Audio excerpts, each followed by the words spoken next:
tal, chicos? Bienvenidos al aula virtual. Mi nombre es Jacqueline Sarria, soy su profesora de biología y esta semana vamos a ver nuestro penúltimo tema, semana número 17. Recordemos que la ecología es la ciencia que estudia la relación entre los seres vivos y el medio ambiente. Eso es lo que estudia la ecología. Recuerden que ecología viene de oikos, no casa, el estudio, el tratado del hogar, de la casa. Gracias a Haeckel, ¿verdad?, que fue quien acuñó este término y por primera vez se trataba a el ambiente como nuestro hogar. Ahora, como objeto de estudio, la ecología tiene el ecosistema. El ecosistema a su vez está conformado por el biotopo, que es todo lo inerte, agua, suelo, aire, precipitaciones, temperatura, energías y demás, y la biocenosis, que son todos los seres vivos. Al hablar de seres vivos en el ecosistema, definitivamente no nos referimos solo a plantas y animales, ¿verdad? Nos estamos refiriendo a bacterias, hongos, protozoarios. Los 5 reinos conforman la biocenosis. En el ecosistema nosotros encontramos el famoso flujo de materia y energía en las cadenas tróficas. ¿A qué nos referimos con esto? Nos referimos a lo siguiente. Si nosotros tenemos, por ejemplo, una plantita, esta plantita luego va a ser comida por un insecto. Va a ser comida por un insecto. Luego viene un animalito, un mamífero, por ejemplo, y se come al insecto. Y ahora viene un carnívoro que se come al herbívoro. Y por último viene un carnívoro más grande que se come al carnívoro pequeño. Y ahí está, se lo va a comer. ¿Listo? Entonces, ¿qué es lo que estamos viendo aquí? En la cadena trófica hay un flujo de materia y energía. ¿Y a qué nos referimos con este flujo de materia y energía? De que la energía que tiene la planta se lo come el herbívoro, el carnívoro y así pasa de uno a otro. Pero, por ejemplo, cuando nosotros consumimos alimentos, toda la materia va a ser traducida en ATP, ¿verdad? Primero, en ATP, calor. Recuerden que nosotros, no los animales, emitimos calor, sobre todo los homotermos, ¿no?, como las aves, los mamíferos. El calor en caso de aves y mamíferos es constante. Nosotros consumimos alimentos para tener energía y mantener el calor. La temperatura es una constante. En cambio, en los poikilotermos la situación es diferente. En los poikilotermos tienen una variación de temperatura, pero los poikilotermos a su vez se clasifican en 2 tipos diferentes. Puede ser homotermo, puede ser euritermo, o puede ser estenotermo. El euritermo, chicos, es aquel animalito que soporta una alta variación de la temperatura. Alta variación de la temperatura. Y el estenotermo soporta la variación de la temperatura, pero no mucho. Una poca variación, unos 4 o 5 grados, ¿no? Si soporta 8, 10, 15 grados en la variación de su temperatura de la ambiental, es un euritermo, ¿no? Por ejemplo, las iguanas soportan grados hasta de, por ejemplo, menos 5 grados, hasta 28 grados. Es un montón el rango de temperatura. Hay algunos peces que soportan, por ejemplo, entre 15 y 18 grados nada más. Ah, ya, este es un estenotermo, porque su rango de temperatura es solo de 3 grados.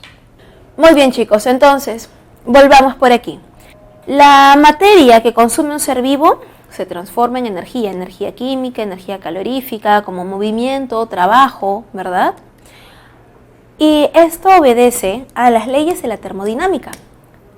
¿Qué leyes de la termodinámica? La primera ley de la termodinámica a la cual obedece es la ley en donde la energía no se crea ni se destruye, solo se transforma. ¿Recuerdan la popular fórmula? Chicos, lo que sucede es que en la naturaleza lo que es materia también se considera energía. Y la energía también se convierte en materia. Es eso de la primera ley de la termodinámica. La segunda ley de la termodinámica es conocida como la ley del 10%. En la ley del 10% encontramos lo siguiente. Tenemos por aquí el Sol. El Sol nos produce una cantidad de energía. Esa cantidad de energía va a ser tomada por la planta solo en un 10%. Pero cuando se lo come el herbívoro tomará el 10% del 10% que tomó la planta del Sol. El carnívoro tomará el 10% del 10% del 10% que tomó la planta. El carnívoro pequeño tomará el 10% del 10% del 10% del 10% y así hasta el humano. Estamos hablando solo de la energía solar, ¿entendido?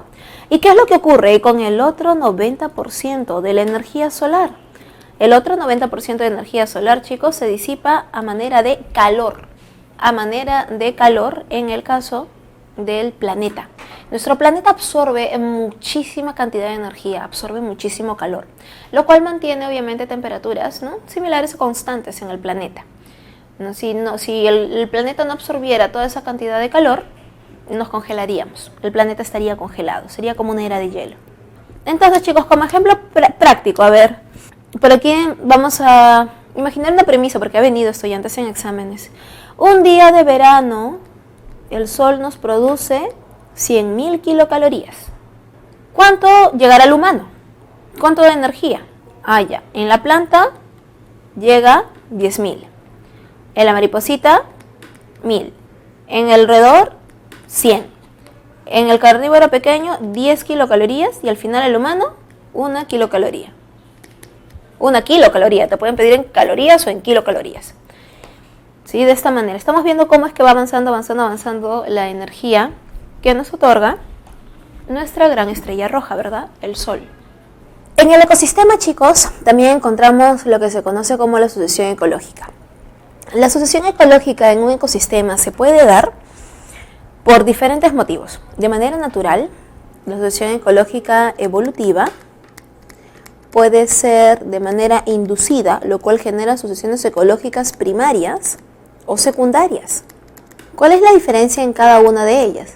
Ocurre lo siguiente, chicos. Las sucesiones ecológicas se basan en la capacidad de un ecosistema de poder adaptarse, cambiar y sobrevivir. ¿A qué me refiero con esto? La capacidad de resiliencia que tiene un ecosistema. La resiliencia, en otras palabras, es la capacidad de aguante de la contaminación en un ecosistema. Por ejemplo, ¿qué ecosistema tiene más resiliencia? ¿Desierto, puna o la selva? La selva, porque tiene mayor dinámica ecológica. Por ese motivo es que el ecosistema siempre tiende a recuperarse. Pero ahora, ¿en cuánto tiempo? Eso también es algo que se debe considerar. No es simplemente de que ya sí se va a recuperar y podemos contaminar y ensuciar. No, ¿verdad?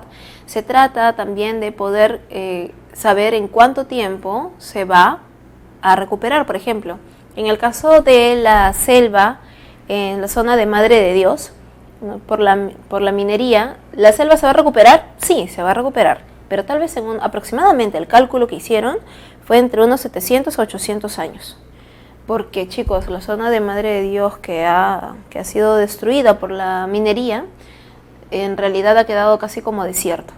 Terrible, terrible. Es un desastre ecológico tremendo.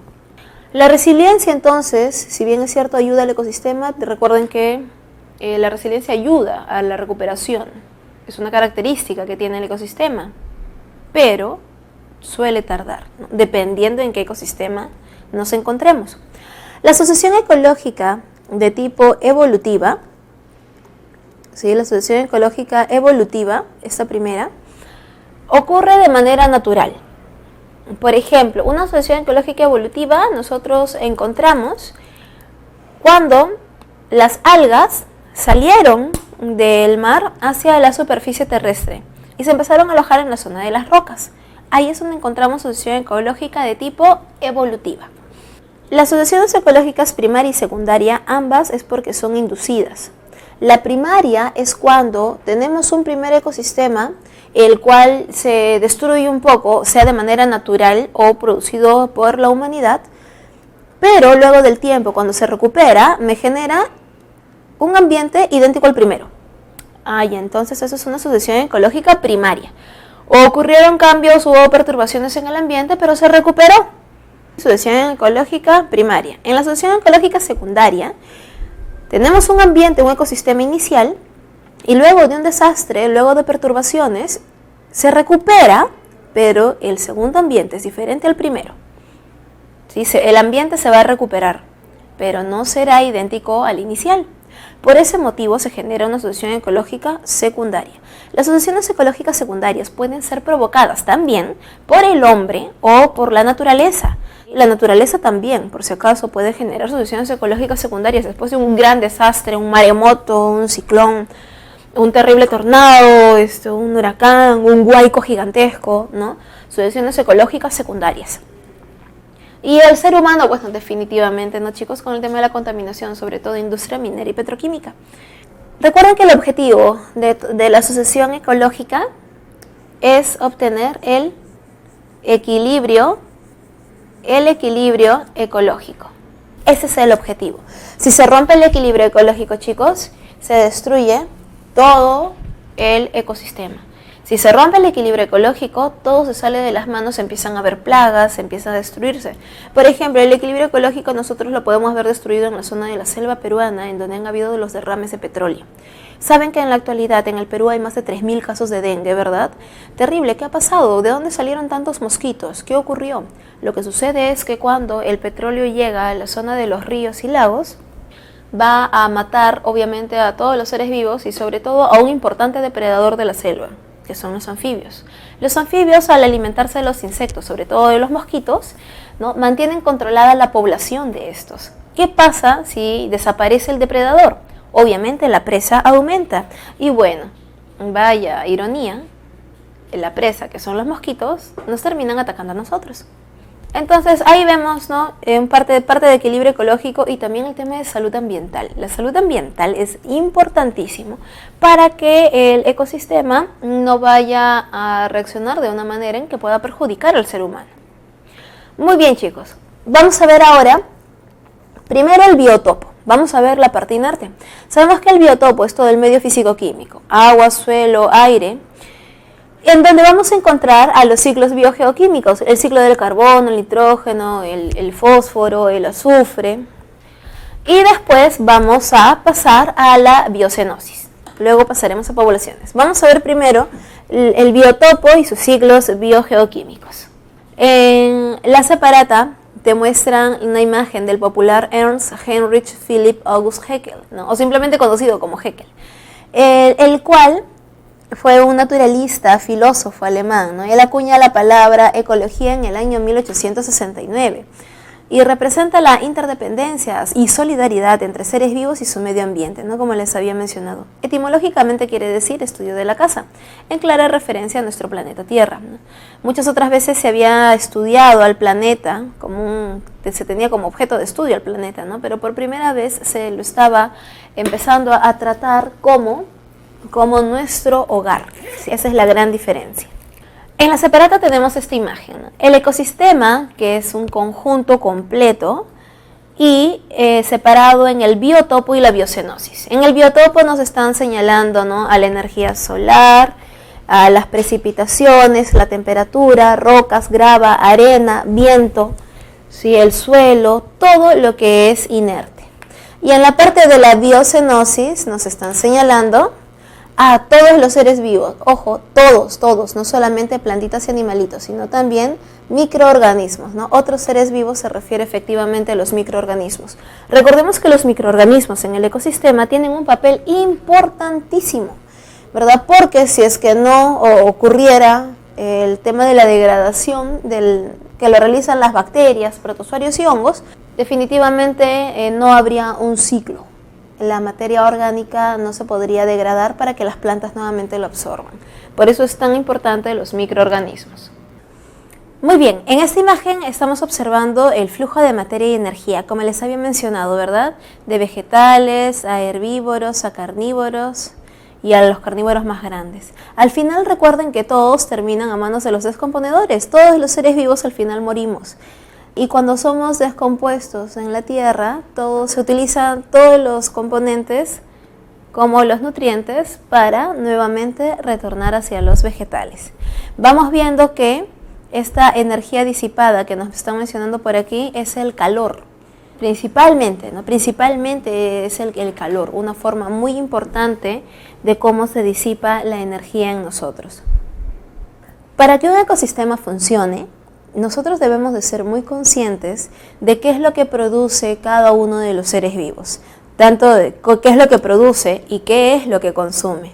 Porque hay individuos que producen más de lo que consumen, o su consumo va de la mano con su aporte al ecosistema. Sí, chicos, podemos observar aquí de que los seres vivos van a tener interacciones entre todos ellos, miren, interaccionan entre todos. Todos los descomponedores, ahí están todititas las bacterias, todos los microorganismos. Vemos los gases que producen, el CO2, el oxígeno que produce la planta, la energía, vemos los consumidores, toda la cadena trófica, el agua y demás. Esto es en un ecosistema completo. Vamos a basarnos ahora estrictamente en los ciclos biogeoquímicos, los elementos que suelen ir de un nivel a otro. El primer ciclo biogeoquímico que te mencionan en tu separata es el ciclo del carbono. En el ciclo del carbono, a ver chicos, como nosotros estamos observando por aquí, esto es un ciclo ideal, ¿verdad? En donde vemos que los organismos muertos, la respiración de los animales, combustibles fósiles y demás, todo el CO2, ¿no? Sale CO2, se emite CO2 de manera natural.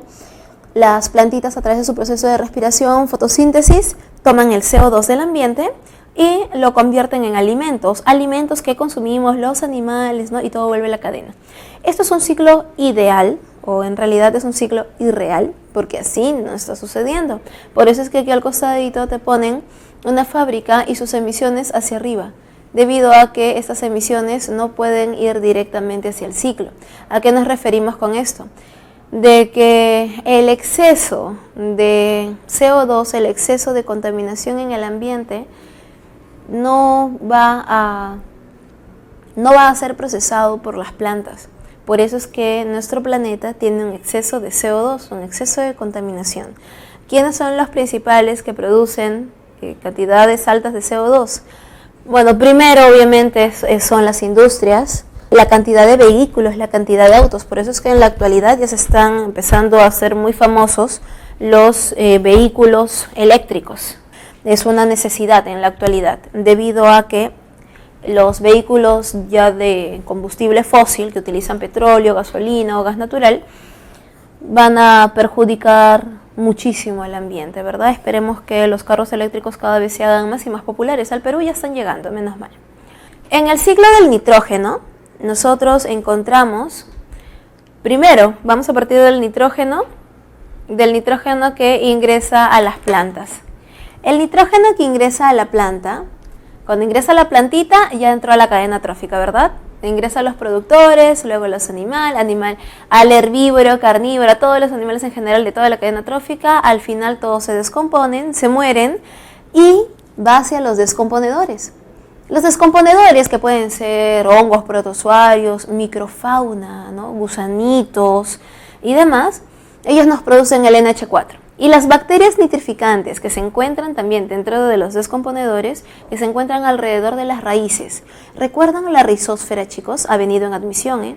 La rizósfera es el microambiente que se genera alrededor de la raíz.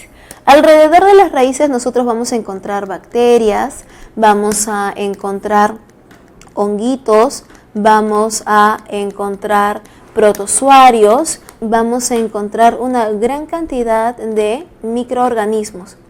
A eso se le conoce como la rizósfera, todo en conjunto.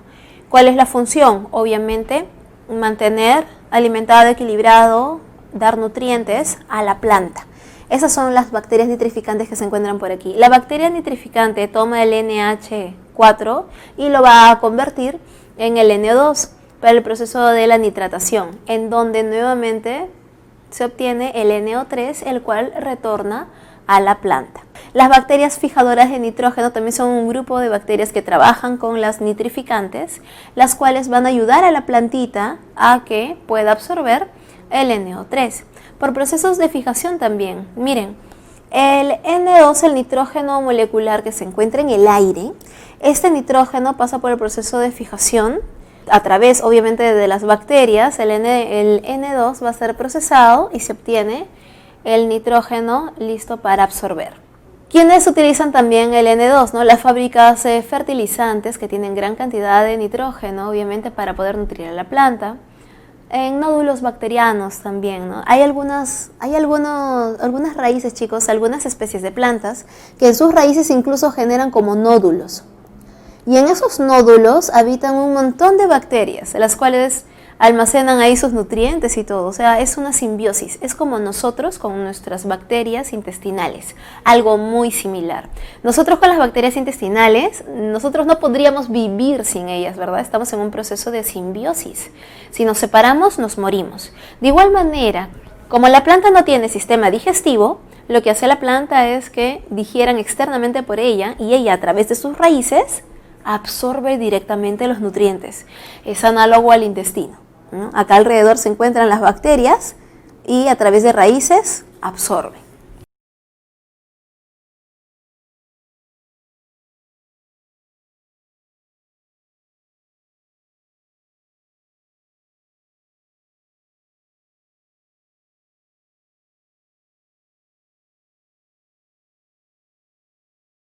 En el ciclo del agua encontramos nuevamente, chicos, un ciclo ideal, ¿no? Un ciclo ideal, un ciclo irreal. Vamos a partir de los grandes cuerpos de agua. De los grandes cuerpos de agua, chicos, el agua superficial se empieza a evaporar. Por proceso de evaporación y luego la convección, el agua sube hasta formarse las nubes, en donde el agüita se va a condensar, ¿verdad? El agua que se condensa en las nubes van a ser arrastradas por el viento.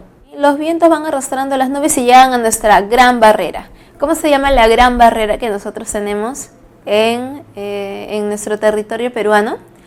La gran barrera en nuestro territorio se conoce como la famosísima Cordillera de los Andes, ¿verdad? La Cordillera de los Andes es una barrera geográfica, va a evitar de que los vientos del norte y del sur se mezclen y nos formen tornados, huracanes o fuertes tormentas. Aquí en el Perú, la barrera geográfica es la cordillera. El viento empuja las nubes, llega hasta la zona de cordillera y en la cordillera precipita a manera de lluvias, a manera de nieve, a manera de granizo, de diferentes formas. O también de los glaciares, por procesos de filtraciones, van a formar ríos subterráneos, dándonos este importantísimo recurso, y que el Perú y Lima teníamos muchísimo recurso, ¿no?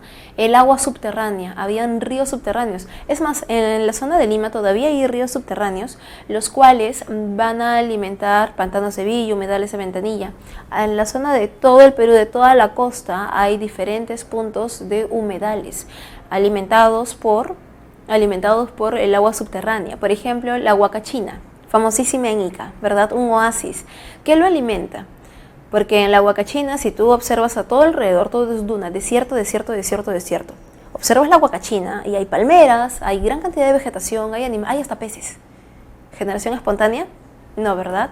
Lo que ocurre, chicos, es que el agua subterránea viene obviamente arrastrando semillas, ¿no? Huevitos de pececitos, y obviamente el ambiente es ideal también para ellos y ahí van desarrollándose. El agua subterránea es un recurso muy importante. Lamentablemente es un recurso que se ha ido perdiendo debido a procesos de contaminación, la sobreexplotación, porque a veces muchas fábricas se colocan en las zonas donde hay río subterráneo, porque en el Perú el agua subterránea no es un recurso que se cobre. Como no la procesan, como no es agua potable, es como ir y sacar agüita del río, nadie cobra. Y por eso es que muchas empresas aprovechan eso, ¿no? Sobre todo por aquí en la zona de pantanos de Villa ocurre ello, por eso es que las lagunas se van secando, ¿no? Todavía queda mucho por hacer en nuestro país, chicos, así que por eso se requieren de personas capacitadas. Para ello, buenos profesionales. Muy bien, entonces, ¿qué es lo que vamos a encontrar en todo este proceso del agua? Suena muy simpático y muy bonito que el agua se evapore, por convección forme nubes, que luego las nubes precipiten, que los lagos, que los ríos, que el agua y que todo retorne. Pero como ya te estoy explicando, eso no ocurre de esa manera. El agua que se filtra, forma ríos subterráneos, a veces es sobreexplotada. Al final se acaba, se termina secando. ¿Qué es lo que pasa cuando en la zona de costa, por ejemplo, la cantidad de industrias que hay que van a producir emisiones con azufre o con nitrógeno? ¿Qué va a ocurrir? Llegan esos gases hasta las nubes, reaccionan con el agua y me forman el ácido sulfúrico, ácido nítrico, nitroso. Cuando esa nube ácida va siendo empujada por los vientos, llega a esta zona de cordillera, generándome lluvias ácidas, generándome nevados ácidos, generándome lagos, lagunas y ríos ácidos. Y obviamente, chicos, esto va a destruir todo el equilibrio del ecosistema. Ahí es cuando el agua se contamina y ya no retorna. ¿Cuándo más perdemos agua? Cuando una empresa minera no sigue las normas, está cometiendo un delito, ¿no? Y está eliminando relaves a los ríos o a los lagos, o cuando se les desborda o cuando se escapa, ¿no? El relave minero, a veces se les escapa de los pozos en donde los procesan, puede llegar a los ríos o a los lagos. Ahí se pierde, cuando hay derrame de petróleo. Cuando el agua se va contaminando a lo largo de toda su ruta, definitivamente vamos perdiendo este recurso. Muy bien, chicos, entonces ya sabemos el proceso, ¿verdad? Pueden haber precipitaciones, puede haber nieve, forman los glaciares. En una época del año los glaciares se van derritiendo, me forman los ríos, lagos en zonas altas, ¿no? Las filtraciones del agüita, el agüita subterránea, a veces salen ríos subterráneos. En Lima hace varios años atrás, hace algunas décadas en realidad, hace como 40 años atrás, de la costa verde del acantilado salía agua dulce. Habían ríos subterráneos que obviamente ya se secaron lamentablemente. Ahora aquí en pantalla estamos observando el ciclo del fósforo. En el ciclo del fósforo, chicos, vamos a partir de las rocas fosfatadas. Las rocas fosfatadas se encuentran obviamente a la orilla del mar. Las rocas fosfatadas, chicos, al ser golpeadas constantemente por el mar, estas van a sufrir el proceso de disolución, en donde el fósforo va a ser degradado a fosfatos libres en las aguas continentales, lo cual esto nutre al fitoplancton. Al fitoplancton se lo come el zooplancton, al zooplancton se lo comen los pececitos pequeños, los pececitos más grandes y luego el gran depredador. Aquí encontramos un ciclo en el agua, ¿no? Porque el fósforo al final igual todos se mueren y retornan. Pero nosotros encontramos aquí a especies que logran unir el ecosistema terrestre con el marino. Obviamente estamos hablando de las aves. Las aves, al alimentarse de los peces, logran unir el ecosistema terrestre con el marino. De esta manera, chicos, las aves, al alimentarse de pececitos, van a producir guano, porque se va a usar como abono, el cual va a tener gran cantidad de fósforo. Por lo tanto, es un excelente nutriente para las plantas. El fósforo en el suelo pasa a las plantas y, chicos, en superficie terrestre, una vez que un elemento, un compuesto ingresa a la planta, ¿qué ocurre? Inicia el ciclo trófico en superficie terrestre, ¿verdad? Plantas, herbívoros, carnívoros, al final todos se mueren, descomponedores, y retorna todo el suelo. Tengamos esto en cuenta. Por ese motivo, chicos, es que el ciclo del fósforo es sumamente importante. Ustedes deben de recordar por historia el primer y segundo gobierno de Ramón Castilla, ¿verdad? El boom del guano, en donde obviamente el guano de las islas se sacaba en toneladas y se producía muchísimos productos agrícolas. Y había una gran producción. El guano de las islas era lo máximo, gran cantidad de fósforo. En el ciclo del azufre, nosotros vamos a encontrar que el azufre se produce en el ambiente tanto de manera natural como de manera inducida por procesos de contaminación en el ambiente. Por ejemplo, el azufre se produce de manera natural a través del proceso de erosiones, de vulcanismos, todo de manera natural, ¿no? La zona de geysers, donde hay mucha actividad, ¿no? de las placas de la Tierra. Se va liberando el azufre hacia la atmósfera. Este azufre en la atmósfera, chicos, es fijado en depósitos en la Tierra, o sea, se mezcla como gas, ¿no? Como tal en la Tierra. Luego este pasa a ser utilizado por las plantas, obviamente, y entra al ciclo trófico. Pero los microorganismos, luego, una vez que todos los animalitos se murieron, los microorganismos lo descomponen hacia el H2S, lo cual va a ser utilizado por las bacterias sulfurosas, ¿verdad? Las cuales oxidan y en vez de utilizar agua, utilizan H2S en vez de H2O. Por ese motivo, nuevamente empiezan a producir el SO4. ¿Entendido? Ahora, lo malo, entre comillas, obviamente, es que cuando ya hay procesos de combustión, minería, meteorización y la industria, ahí se produce azufre en exceso, y cuando el SO2 está en exceso y no entra rápidamente a este ciclo, ahí es cuando se produce las lluvias ácidas, porque obviamente el azufre va a llegar hasta las nubes. De manera general y muy simplificado, entonces podemos encontrar que los seres vivos no tienen todos estos elementos los cuales circulan hacia el medio ambiente, pero del medio ambiente retorna nuevamente hacia los seres vivos, y cuando se mueren otra vez al ambiente y luego retorna. Muy bien, chicos, entonces ya que hemos visto el biotopo y los procesos que ocurren en el mismo, vamos a pasar ahora a la biocenosis, a los seres vivos. Recordemos que los seres vivos se agrupan en poblaciones, pero las poblaciones, recuerden que son dinámicas. Las poblaciones no son estáticas, son muy dinámicas. La dinámica de una población se basa en NIME, ¿se acuerdan? En donde N es natalidad, la natalidad más la inmigración, que está por aquí, va a ser igual a la mortalidad más la emigración. En teoría, para que una población se encuentre en equilibrio, debería de ocurrir esto. ¿Qué ocurre si es que es así? Entonces hay mayor natalidad e inmigración, lo cual va a traer una explosión demográfica. ¿Y qué pasa si fuese al revés? Hay más mortalidad y emigración, eso significa que se está extinguiendo, puede desaparecer. Recuerden que una población debe de mantenerse en equilibrio, ni más ni menos, equilibrio. Una población se caracteriza porque es el conjunto de individuos de la misma especie. Pero recordemos que debe de ser en un lugar y tiempo determinado. Por ejemplo, si yo a ti te dijera, la población de pelícanos, ya, población de pelícanos, ¿de dónde? ¿De todo el mundo? ¿De Perú? ¿De dónde? ¿De Lima? ¿De Ica? ¿De dónde? Sí, te tienen que decir de dónde. Por ejemplo, si yo te dijera la población de pelícanos de Paracas. Ya, te están diciendo el lugar. Ya, pero eso tampoco es una población. Población de pelícanos de Paracas. Ya, pero ¿cuándo? O sea, ¿de qué momento? Porque hace 20 años la población no era la misma que ahora. No ha sido la misma desde hace 50 años atrás. Las poblaciones son dinámicas, van cambiando en número, van cambiando en estructura, van cambiando de densidad. A veces aumentan, a veces desaparecen, o cuando se encuentran en equilibrio, que es muy raro, van a estar permanentes. Por eso es que es importante que cuando a ti te dicen población, primero, te aseguren de que todos sean de la misma especie. Segundo, en un lugar, en dónde y cuándo, en qué año, en qué mes. No es necesario que te digan el mes, el año, el día y todo, pero sí te lo deben de referenciar, ¿no? Por ejemplo, en el año 2010, ¿no? En el año 2000, en el año 1990, para poder hacer sobre todo inventarios, para saber cuántos individuos hay.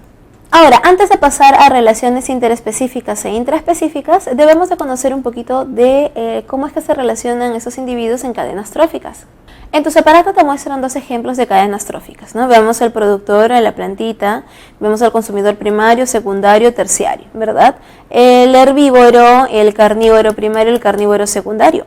Nosotros estamos visualizando por aquí que esta es una cadena trófica. Ojo, no vas a confundir cadena trófica con pirámide trófica.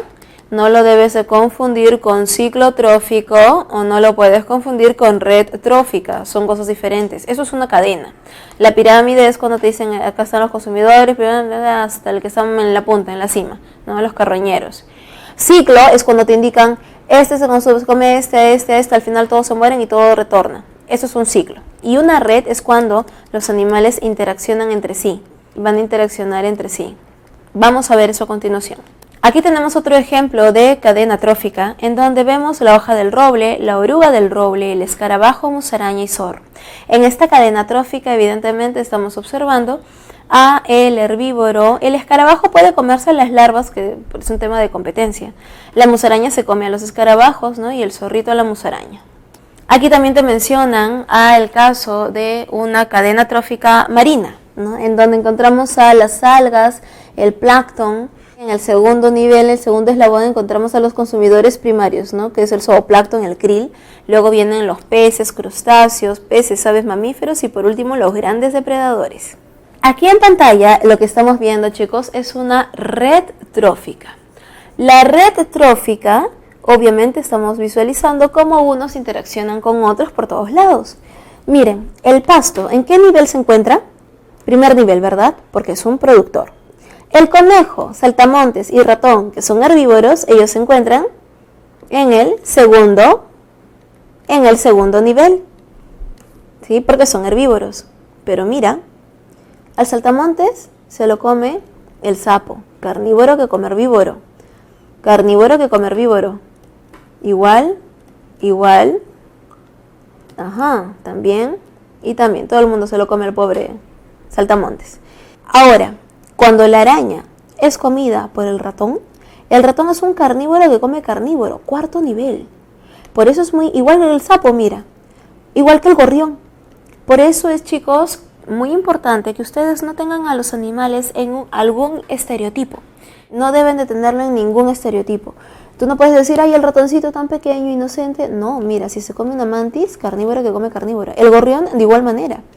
Son inofensivos para nosotros, pero en su hábitat natural en realidad son grandes depredadores. Deben de tener eso en cuenta. El sapo de igual manera. Cuando la culebra se come al sapo, obviamente carnívoro que come carnívoro, y el halcón lo mismo, carnívoro que come carnívoro. Por concepto viene a ser lo mismo. Cuando el conejo es comido por el halcón, carnívoro que come herbívoro, carnívoro que come carnívoro, carnívoro que come carnívoro.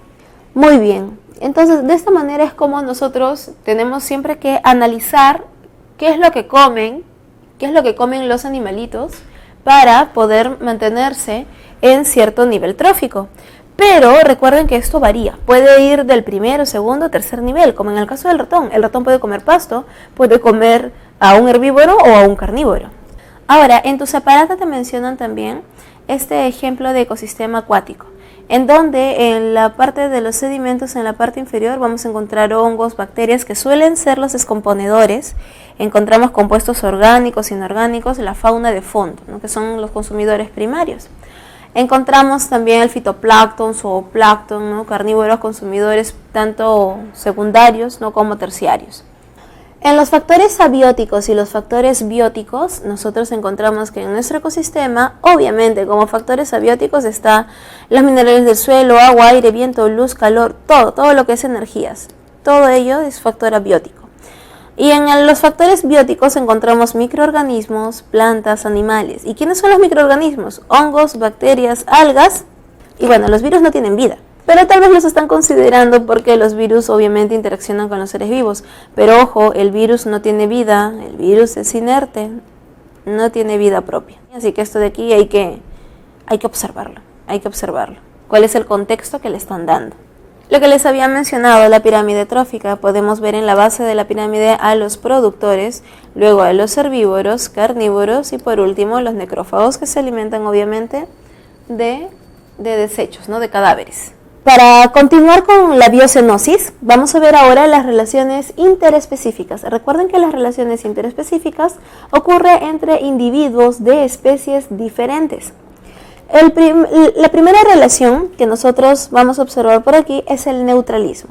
En el neutralismo las dos especies son independientes, a una no le importa la presencia de la otra, son totalmente indiferentes. El neutralismo es 0-0, nadie gana, nada pierde. Son dos individuos que tal vez incluso nunca se conozcan, como por ejemplo la lombriz de tierra y un insecto. En el tema de la competencia, aquí las especies actúan desfavorablemente sobre la otra, ambas van a terminar perdiendo. En la competencia, por ejemplo, uno quiere el espacio del otro. Te dan aquí como ejemplo la planta el abrazo de la muerte, que mata al árbol. Es como una especie de enredadera que día con día se va haciendo más fuerte y va a empezar a estrangular al árbol. Lo aprieta, corta toda la zona del tronco y las ramas principales, evitando de esta manera el flujo del xilema y floema, lo que conlleva al árbol obviamente a morir. Eso es un proceso de competencia. Ojo, no es su parásito. Esta plantita, el abrazo de la muerte, no se alimenta del árbol. Solo lo quiere destruir para poder utilizar su espacio. El mutualismo, también conocido como la simbiosis, en el mutualismo encontramos que ambos se benefician, pero ojo, no se pueden separar. En el mutualismo simbiosis, ambos se ayudan. Los líquenes, por ejemplo, ¿no? que están formados por los hongos y las cianobacterias. Otro proceso muy importante que encontramos en mutualismo simbiosis es en el caso de los seres humanos, que nosotros pues vivimos con nuestras bacterias intestinales, ¿no? Las bacterias del intestino y nosotros tenemos el proceso de mutualismo. Si nos faltan a nosotros bacterias intestinales, nos morimos por una infección intestinal. Y obviamente las bacterias viven dentro de nosotros, si nosotros les faltamos se van a morir. En el proceso de cooperación, también llamado protocooperación, encontramos que es una asociación que les reporta alguna ventaja, pero pueden vivir por separado. Por ejemplo, la nidificación de aves. O sea, ambos se benefician, pero ojo, se pueden separar, te van a poder separar. En el caso de la nidificación de aves, imaginemos un arbolito en donde hay aproximadamente 8 nidos de especies diferentes de aves. Pero como el nido está en un árbol compartido, obviamente cuando algunas salen a cazar, las demás se quedan cuidando el nido. Si viene algún depredador sea un halcón, sea un gato, sea un felino, sea lo que sea, cuando llega a el árbol, todas las demás empiezan a cantar, ¿no? A llamar a las que se fueron a cazar para que los ayude a cuidar el árbol. Una vez que nacen los polluelos, los pichones, son alimentados y aprenden a volar, los nidos son abandonados y se pueden separar. Por eso esto es cooperación. Cooperan entre ellas, pero se pueden separar. En el caso del comensalismo, encontramos uno que se beneficia y al otro que le da igual. Uno beneficiado y otro neutral. El típico ejemplo es la rémora y el tiburón. Recordemos que la rémora es un pez que se caracteriza porque en la parte superficial de su cabeza tiene una ventosa, tal como lo podemos visualizar aquí en la imagen. En el caso de la rémora, esa ventosa que tiene en la cabeza le ayuda a adherirse a la aleta del tiburón. Ojo, la rémora no nada. Si la rémora no se encuentra nadando al costado del tiburón, es arrastrada por el tiburón. Si se ubica debajo de su aletita, se pega y ahí viaja gratis, come gratis, ¿verdad? Vive a costa del tiburón, pero ojo, no lo perjudica, tampoco lo beneficia. Por eso el tiburón es neutral. Le da igual la presencia o la ausencia de las rémoras. En el caso del amensalismo, en el amensalismo uno resulta perjudicado y al otro le da igual. La especie amensal es la que se perjudica y la otra ni se beneficia ni se perjudica, chicos. En este caso, en el amensalismo, ojo, usualmente en el amensalismo nos suelen mencionar solamente a dos. Nos suelen mencionar solamente a las ovejas y a la lombriz. ¿Por qué? Porque el tercer participante es un individuo oportunista. El amensalismo ocurre entre dos especies. El ovino, ¿no? La oveja que va a pastar y la lombriz de tierra. ¿Cómo se perjudican entre ellas? Lo que sucede, chicos, es que el ovino, la ovejita al momento de alimentarse, tiene la mala costumbre de agarrar el pasto y lo arranca desde la raíz. Motivo por el cual va a ir liberando a las lombrices de tierra. La presencia del ave es como ave oportunista. Es la especie que se aprovecha de la situación y por lo tanto, obviamente, es la que sale beneficiada. La lombriz perjudicada y al ovino le da lo mismo. Pero recuerda que la relación del amensalismo ocurre entre dos individuos. El que sale ganando usualmente es una especie oportunista. En el parasitismo, obviamente, uno gana, el otro pierde. ¿Quién gana? El parásito, y el hospedero obviamente se perjudica. Como la larva de moscas que parasitan orugas, ¿verdad? O como la Taenia solium en nuestro intestino. Sí, obviamente el parásito va a salir beneficiado y el hospedero perjudicado, porque vamos a perder nutrientes. Pero ¿qué sucede cuando la persona muere por desnutrición, por ejemplo? O sea, la Taenia no te ha querido matar. Recuerden que los parásitos no suelen matar a su hospedero, no son depredadores, viven a costa del hospedero. Si el hospedero se muere, ellos también, por eso es que no los quieren matar. En el proceso de predación encontramos también de la misma manera un beneficiado y un perjudicado. El depredador ataca a la presa para alimentarse. Obviamente, gana el depredador y pierde la presa, como los tiburones que se alimentan de los peces. En el caso de las relaciones intraespecíficas significa que ocurre entre la misma especie, o sea, en la misma población. Vemos el proceso de territorialidad, en donde La territorialidad es la tendencia de dos individuos que quieren ocupar el mismo territorio a la vez, como las aves o los peces que defienden los lugares donde quieren hacer el nido. Pero ojo, son la misma especie y se pelean en dónde hacer sus nidos. Si esto ocurriera en el caso de especies diferentes, ¿cómo se llamaría, chicos? Sería competencia, ¿verdad? En el caso de la competencia también uno actúa desfavorablemente sobre el otro. Se pelean también por territorio, por hacer nidos en un mismo lugar, pero si son de diferente especie, es competencia. Si es de la misma especie, se llama territorialidad. En el caso del predominio social, vemos aquí la presencia del alfa, el dominante, ¿no? Se establecen jerarquías sociales, con los dominantes y el dominado. Te mencionan el lobo de mar, que usualmente es el más grande, el más robusto.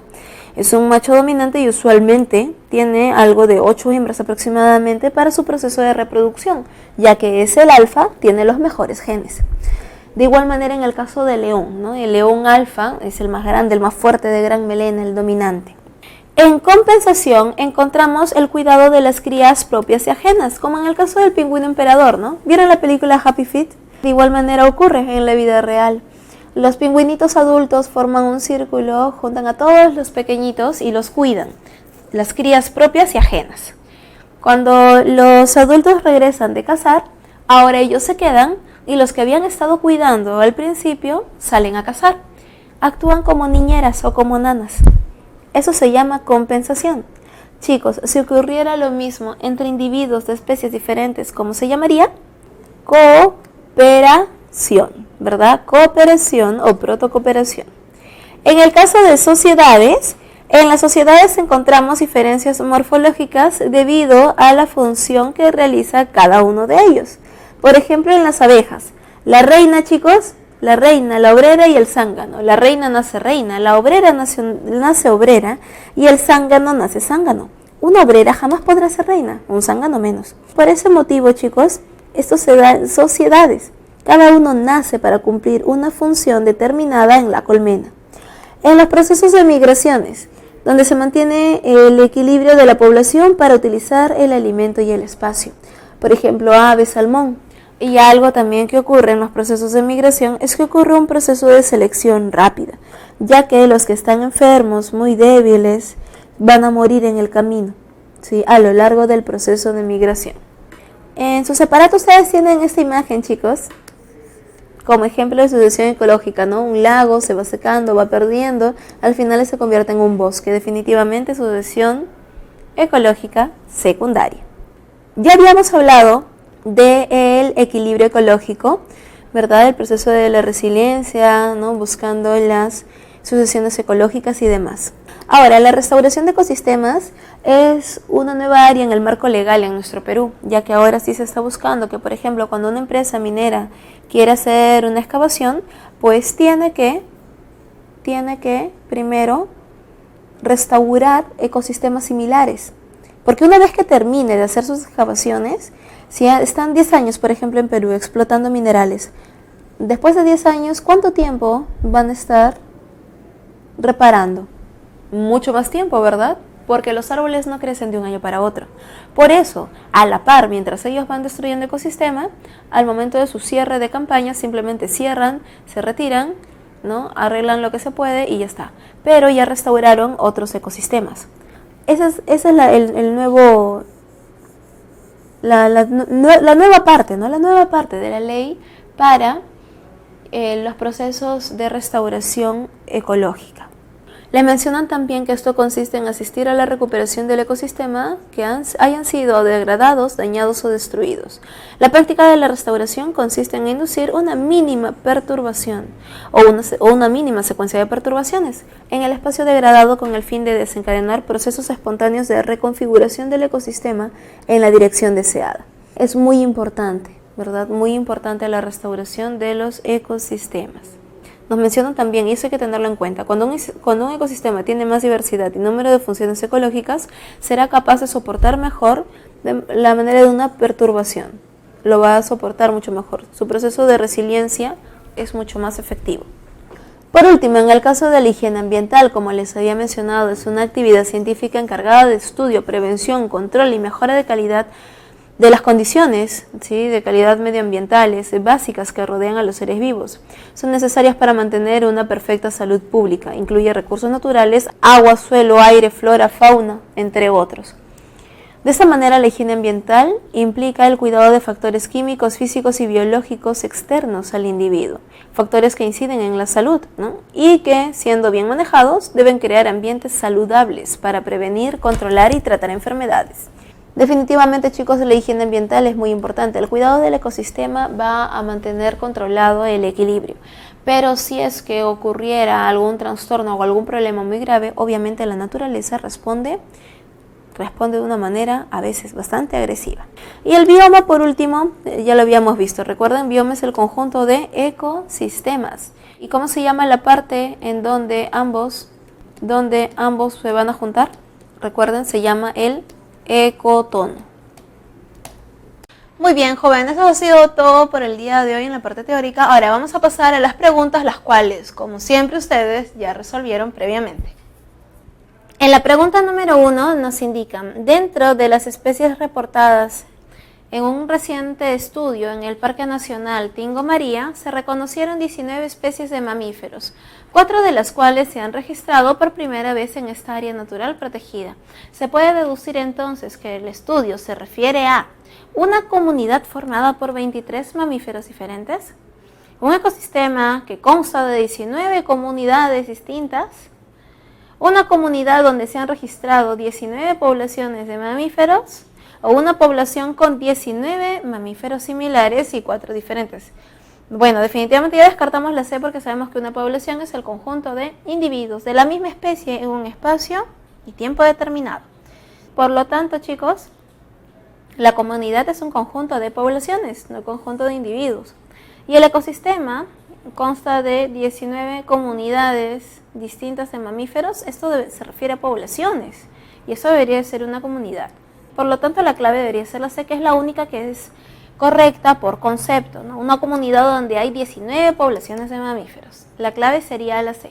En la pregunta número 2, en un ecosistema, una especie de ave que consta de aproximadamente 500 individuos, una especie de ave, ¿no?, una población, ¿no?, sería una población que consta de 500 individuos, se presenta con una distribución agrupada y con un promedio de 64 individuos por kilómetro cuadrado. En este texto se está haciendo referencia al hábitat y la densidad de una comunidad, no población. La distribución y la dinámica de una población, dinámica es como que vaya de un lugar a otro, migraciones y demás, ¿no? Como que no es muy clara. Al hábitat y la distribución de una población o a la estructura de una población y la densidad. En algún momento, chicos, nos han mencionado el hábitat en un ecosistema, pero no nos indican el hábitat. No nos están indicando el hábitat. Por lo tanto, nos quedamos con la B o con la D. La distribución y la dinámica de una población o a la estructura de una población y a la densidad. Si tienen alguna duda, volvamos. Una población que consta de 500 individuos se presenta con una distribución agrupada y con un promedio de 64 por kilómetro cuadrado. ¿Qué es eso? Eso es la densidad, la cantidad de individuos por kilómetro cuadrado. Por lo tanto, la clave, ¿cuál sería? La D, ¿verdad? 2 deditos. En la pregunta número 3 nos indican, en un ecosistema de la selva peruana, la ruptura de un oleoducto provocó un gran derrame de petróleo que contaminó todo el suelo y todas las fuentes de agua del lugar, lo cual provocó alta mortalidad en todas las especies de plantas y animales terrestres y acuáticas, obviamente. Los científicos afirman que tomará varios años la recuperación del ecosistema. Con base en el texto, determina el valor de verdad o falsedad de los siguientes enunciados. La contaminación afectó a toda la biocenosis. ¿Eso será correcto o incorrecto? A toda la biocenosis. La contaminación afectó a todo el biotopo. Solo hubo mortalidad en poblaciones y no en comunidades. Las tasas de crecimiento de los animales serán mayores de 0. Ya, definitivamente la cuarta, falso, ¿verdad? Vamos a analizar las siguientes. Nos dicen que la contaminación te indica, ¿no? Hay una alta mortalidad en todas las especies de plantas y animales. Provoca alta mortalidad en todas las especies de plantas y animales terrestres y acuáticas. Tomará varios años la recuperación del ecosistema. Con base en el texto, determine verdadero o falso. La contaminación afectó a toda la biocenosis. Claro, ¿no? La contaminación en realidad solo suele afectar a una parte de la biocenosis, ya que esta consta de todos los seres vivos que presenta el ecosistema.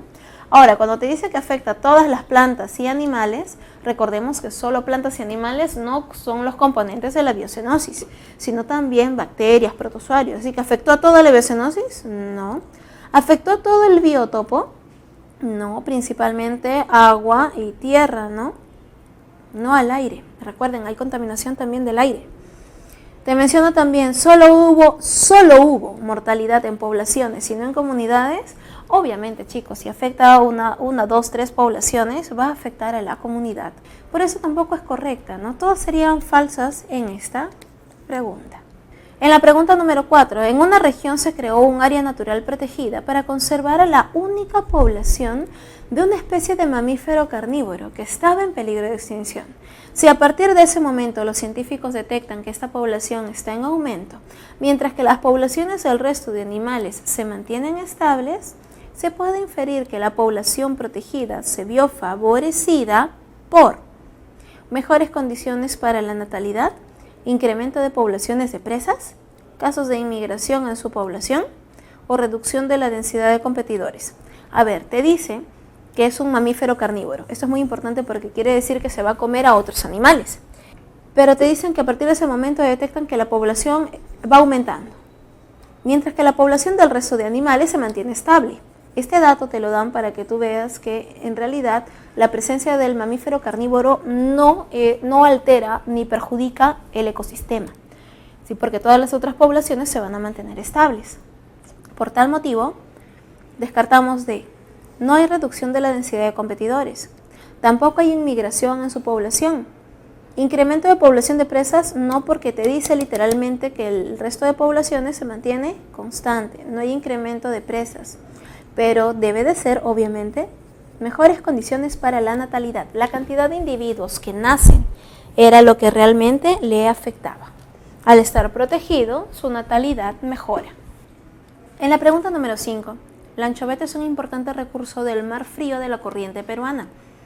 Vive en un rango de temperatura entre 16 a 23 grados en verano y entre 14 a 18 en invierno.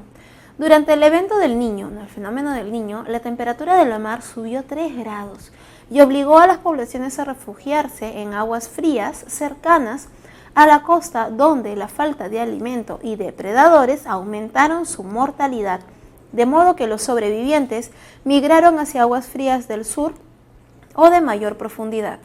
Por lo señalado en el texto, se puede afirmar que la anchoveta es un organismo.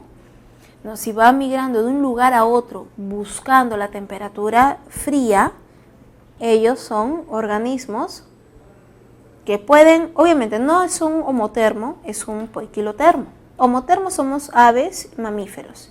Poiquilotermo es que puede variar la temperatura. ¿Sí? Un euritermo o un estenotermo son tipos de poiquilotermos. El euritermo soporta grandes rangos de temperatura variable. En cambio, un estenotermo soporta rangos muy pequeños, ¿no? Puede variar solamente tal vez por ahí unos 10 grados, tal vez, la temperatura máxima y mínima que soportan. Pero un euritermo puede irse, por ejemplo, desde 5 grados hasta 25, 30 grados. Eso es un euritermo, soporta una temperatura ambiental muy cambiante. Por lo tanto, la clave sería dedito, ¿verdad? Es un estenotermo, no soporta mucho rango de temperatura. En la pregunta número 6, en una red trófica, el fitoplancton es alimento del zooplancton, que es consumido por la anchoveta. La anchoveta es el alimento del bonito y de la pota. Este último es un calamar y principal alimento del cachalote. En esta red Los consumidores terciarios, ¿quiénes serían los terciarios, chicos? Obviamente, ¿no? El bonito y el calamar. Ellos son terciarios. La clave sería la B. En la pregunta número 7, el ciclo del nitrógeno se inicia con la acumulación del nitrógeno atmosférico en el suelo, principalmente en forma de amonio. También se obtiene amonio a partir de la desintegración de la materia muerta y de desechos nitrogenados animales. Si sembrar plantas leguminosas favorece la primera etapa del ciclo y con eso mantienen la fertilidad del suelo para la agricultura, esto se debe a lo siguiente. Se debe a que las leguminosas pueden absorber nitrógeno a través de hojas. No. Estas plantas aceleran la desintegración de la materia muerta. No, tampoco, en realidad son las bacterias. Al desarrollo de bacterias fijadoras, ¿no? Simbióticas en las raíces, claro que sí. ¿Y que las plantas favorecen la etapa del ciclo denominado nitrificación? No, son las bacterias. La clave sería la C. En la pregunta número 8, los mecanismos que devuelven al ambiente terrestre el fósforo que perdió hacia el mar son dos. La explotación humana de roca fosfatada formada en el mar hace millones de años y expuesta al ambiente terrestre por un elevamiento geológico y la actividad de las aves marinas. Este flujo de fósforo de regreso hacia el ambiente terrestre se inicia cuando las aves marinas mueren y se desintegran en la tierra. No, ¿verdad? Liberan sus heces al ambiente terrestre. El flujo del fósforo de regreso hacia el ambiente terrestre se inicia, o sea, cuando las aves liberan las heces, esa es la parte final, no es el inicio. ¿Convierte su alimento en fosfato inorgánico? No, nada que ver, lo bota a través de las heces, es orgánico. Cuando se alimentan de organismos acuáticos, claro, ahí es donde se inicia, tengan en cuenta ello. En la pregunta número 9 nos dicen, el ciclo del carbono se inicia cuando las plantas toman CO2 atmosférico y lo incorporan como moléculas orgánicas. Luego, el CO2 es devuelto a la atmósfera por la respiración celular de organismos que aprovecharon directa o indirectamente estas moléculas orgánicas. Por procesos naturales, parte de este carbono no es devuelto a la atmósfera durante un largo tiempo, ya que queda retenido en forma de... ¿De qué manera queda retenido? En basura orgánica, combustibles fósiles, artículos de plástico o ganado y cultivos. Por proceso natural te dicen que parte de este carbono no se devuelve a la atmósfera durante un largo tiempo. Se queda retenido durante un largo tiempo. Esto ocurre, chicos, con el carbono que permanece almacenado en la madera de árboles, ¿no? Que viven cientos de años, en la roca caliza formada en el fondo del mar a partir de restos de conchillas de moluscos y organismos microscópicos, y combustibles fósiles como el petróleo, la hulla, el carbón, ¿no? El gas. Por lo tanto, chicos, aquí la clave sería combustibles fósiles. La clave sería la D, ¿no? Combustibles fósiles. En la pregunta número 10, la fauna en la puna del sur del Perú incluye a la vicuña, el suri o ñandú andino y el cóndor andino, mientras que la vicuña corta en sus incisivos los duros pastos de ichu, el suri consume varios tipos de hierbas, además de brotes tiernos de ichu. En algunas partes de la puna, la escasez de alimento obliga al cóndor a descender hasta la costa. Basado en el texto, determine verdadero o falso en los siguientes enunciados. Primero, ¿ocurre competencia entre la vicuña y el suri? No, porque el suri come diferentes tipos de hierbas y brotes tiernos de ichu, ¿no? Por lo tanto, sería falso. Se describe el nicho ecológico de la fauna citada. No, porque te menciona más que todo por dónde van, ¿no? Si bien es cierto al inicio te menciona la puna del sur del Perú, lo cual, bueno, sí, se describe, ¿no? Se describe el nicho ecológico solo de vicuña y del suri, pero no del cóndor, ¿no? Porque te dice que el cóndor es obligado a migrar prácticamente. Así que esto no es totalmente correcto. Vamos a ver si lo consideramos falso. Las especies comparten el mismo hábitat. Las especies sí comparten el hábitat, pero recuerda que el cóndor tiene que descender hasta la costa. Y el texto incluye una cadena trófica. Incluye una cadena trófica, si formada por el ichu, ¿no? La vicuña, el cóndor. Podría considerarse. Ahora, si la primera es falsa, y estamos seguros de eso, descartamos beso y descartamos dedo. La última definitivamente observamos que es verdadera. Esta de aquí, las especies comparten el mismo hábitat, es correcto, ¿no? Si lo consideramos verdadero, sería la C. Y la segunda premisa, ¿se describe el nicho ecológico de la fauna citada? Bueno, eso es falso porque no se describe el nicho ecológico. Te dicen que para el cóndor ya no hay espacio. Por lo tanto, sería falsa. Por lo tanto, la clave sería la C. Si consideramos la segunda verdadera y la tercera falsa, es como que no, ¿verdad? La clave por eso es la C, ¿no? Haciendo el análisis. En la pregunta número 11, mientras que en desiertos de condiciones extremas algunas plantas solo se pueden desarrollar bajo la sombra de algunos árboles, en otros ambientes existen árboles cuyas hojas al caer liberan sustancias que evitan el desarrollo de otras plantas. Si en ambos casos los árboles no se ven afectados por la presencia de estas plantas, entonces estos ejemplares corresponden respectivamente a relaciones denominadas. A ver, entonces aquí observamos que vamos a analizarlo. Te dice, en desiertos de condiciones extremas algunas plantas solo se pueden desarrollar bajo la sombra de algunos árboles.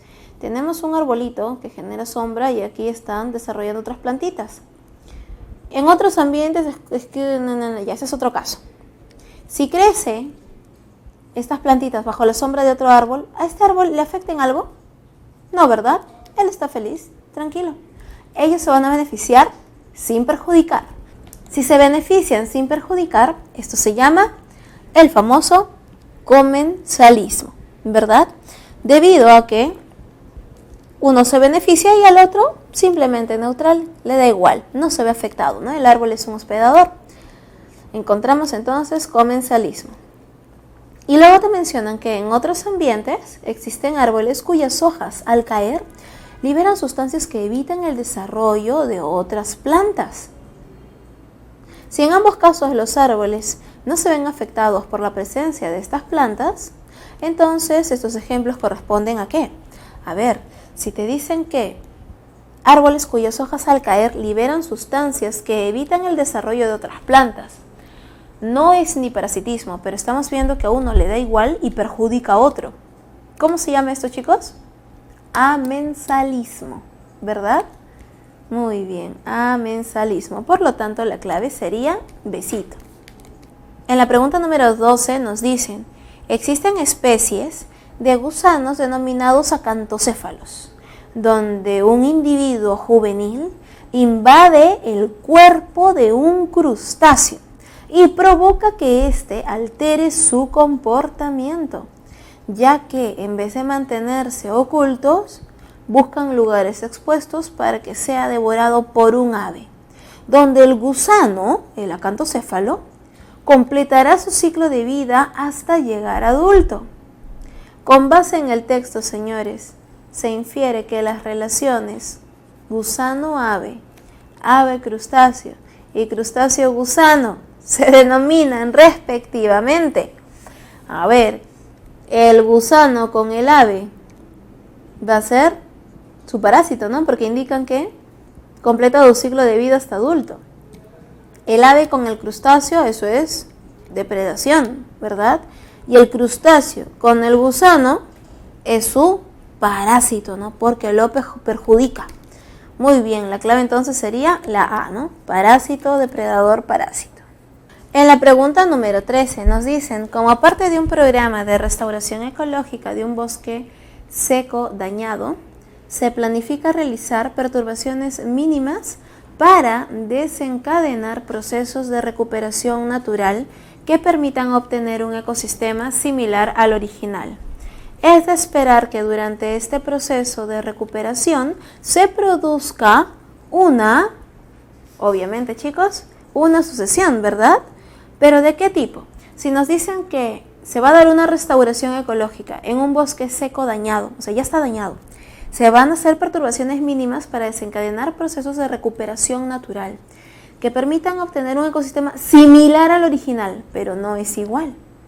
Por lo tanto, se espera que se produzca un ecosistema diferente al original. ¿Eso cómo se llama, chicos? Sucesión secundaria, ¿no? Porque la primaria es idéntica a la inicial, se recupera. ¿Sí? Fitorremediación es la remediación de los suelos a través de plantas, ¿no? Y explosión demográfica, obviamente, ¿no? Exceso de población, eso es otra cosa.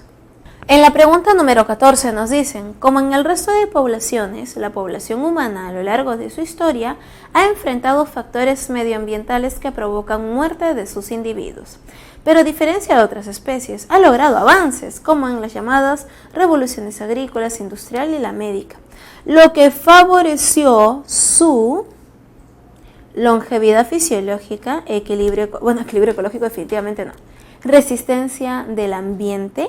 ¿Somos resistentes al ambiente o es que tenemos mayores estrategias para poder sobrevivir? Tenemos estrategias realmente para poder sobrevivir, ¿no? O llamado también potencial biótico. Entonces, toda la revolución, si bien es cierto, la industria médica nos ha permitido vivir más años, ¿no? Pero te dice de lo que engloba, todo esto favorece su potencial biótico. La longevidad fisiológica es solamente uno de los aspectos que hemos logrado obtener. En la pregunta número 15, la higiene ambiental se encarga del cuidado del medio ambiente físico, químico y biológico, en el cual vivimos para que no influya negativamente en la salud de las personas. Para lograrlo, estudia los ambientes con los cuales nos relacionamos y busca la prevención, el control y la mejora de estos ambientes. Basado en lo descrito, señale la actividad que no está directamente promovida por la higiene ambiental. El uso de medios de transporte no contaminantes, no, esto sí, obviamente. El hábito saludable es cepillarse los dientes y bañarse. El uso adecuado de pesticidas y fertilizantes, y fertilizantes autorizados. La reforestación y conservación de bosques.